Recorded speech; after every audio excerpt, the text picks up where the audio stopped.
दिया सर, बच्चों को मार दिया। 4 दिन से रखे हुआ था, बोलिए बॉडी तक खड़ा होना।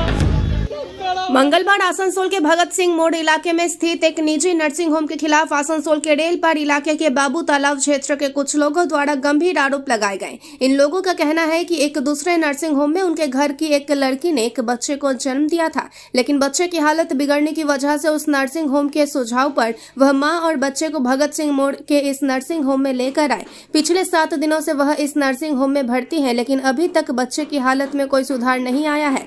ऐसा लग रहा है कि बच्चे की मृत्यु हो चुकी है, लेकिन निजी अस्पताल द्वारा सिर्फ बिल बढ़ाने के लिए बच्चे को रख दिया गया है। घटना के बारे में परिवार के सदस्य मोहम्मद अमीनुल्लाह ने बताया कि उनकी भतीजी ने एक अन्य नर्सिंग होम में एक बच्चे को जन्म दिया था, लेकिन बच्चे की हालत बिगड़ने पर उसे भगत सिंह मोड़ के इस नर्सिंग होम में भर्ती कराया गया। लेकिन अब उनको आशंका है कि बच्चे की मृत्यु हो चुकी है, लेकिन अस्पताल की तरफ से सिर्फ बिल बढ़ाने के लिए मरे हुए बच्चे को रख दिया गया है। उन्होंने कहा कि पहले ही 2.5 लाख रुपए के आसपास खर्च हो चुका है। उन्होंने कहा कि अगर इसी तरह से निजी नर्सिंग होम द्वारा लोगों को ठगा जाता रहा तो लोग कहां जाएंगे।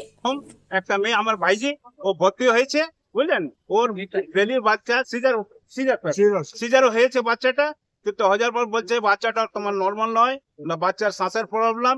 ওইখানে কত বলতো হলেও ওরা পিয়ার নার্সিং হোম বললে তুমি একটা ইমিডিয়েট এটা নিয়ে তুমি মিডওয়েস্ট নার্সিং হোম চলে যাও, ঠিক আছে, ওইখানে ব্যবস্থা আছে।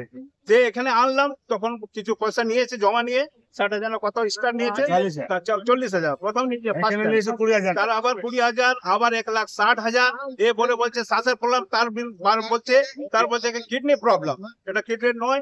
হ্যাঁ, তার আজ কদিন থেকে রাখা, 1 সপ্তাহ হয়ে গেল, বুঝলে, তখন বলছে শ্বাস চলছে, তখন বলছে না এখন ডেথ হয়ে গেছে। এ নিয়ে আমরা আমাদের লোক সব চলে এসছে বাড়িতে যে মাটি খবর দেবো, আমরা মাটিতে আসবো, কিন্তু এরা বারবার বলছে কখন শ্বাস চলছে, কখন বারবার ইয়ার কনফিউজন রেখেছে, বুঝলেন, মানুষকে পয়সা বার করবার জন্য এরা এতদিন থেকে রেখেছে, বুঝলেন, 1 সপ্তাহ থেকে। এই মিডওয়েস্ট নার্সিংহোমটাকে শুধু দেখবার জন্য আমাদের মা বোন ছেলেরা আসবে কি করে?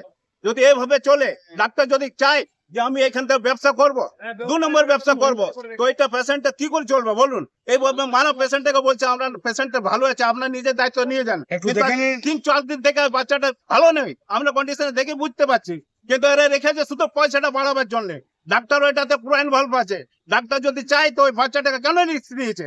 বাচ্চাটাকে চাই যে আমি রিলিজ করবো, তো এখন বলছে আমার পুরো লিখিত দাও, লিখিত কেন দেবে? এখন কি বলছে এরা? এখন বলছে যে এত পয়সাটা তুমি পয়সা দিও, এত আজ প্রায় 2-2.5-3 লাখ টাকা জমা হয়ে গেছে, এখন আর বলছে এত পয়সা দাও, না হলে বাচ্চাকে রিলিজ করবো না, তোমরা যা করবো করো। তো আমরা কি করবো সেটা আপনাদের মিডিয়া থেকে বলতে চাই যে আপনারা কি করতে চাইবে। এইভাবে যদি আপনার করবে হবে, তার বাচ্চারা কি করে ভর্তি হবে, মা বোনরা কি করে ভর্তি হবে? এই নিয়ে আজ 5 সপ্তাহ আগে 1-1.5 মাস আগে একটা ঘটনা হয়েছিল, এটা চলছে তো হয়েছে। এই নিয়ে আমাদের পুরো আসানসোল বদনাম আছে।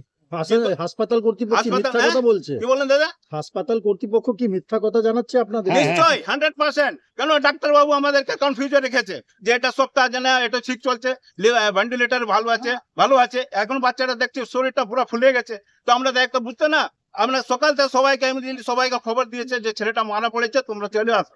এই নিয়ে আমরা সকাল থেকে সব বাড়িতে এখন এর বলছে না এত জিন্দা আছে, জিয়ন্ত আছে, শ্বাস চলছে, কিন্তু শ্বাস চলছে তো তুমি কি 1 সপ্তাহের জন্য কিসের জন্য রেখেছো? আপনি বলছেন ওটা লিভার ফেল, আপনি বলছেন শ্বাস নিতে পারছে না, তো আপনি কিডনি ফেল, তাহলে আমি কি বলবো? আপনি সবকিছু নিজে বলছেন, আর আপনি মৃত্যু বাচ্চাটাকে রেখে আপনি বিলটা বানাচ্ছেন শুধু, যেটা আমাদের চলবে না। আমাদের এখানকার মানুষ যদি এভাবে করে তো আমরা হসপিটাল সত্যি আমরা চাই যে বন্ধ হয়ে যায়, আমরা চাই না। আপনার নাম?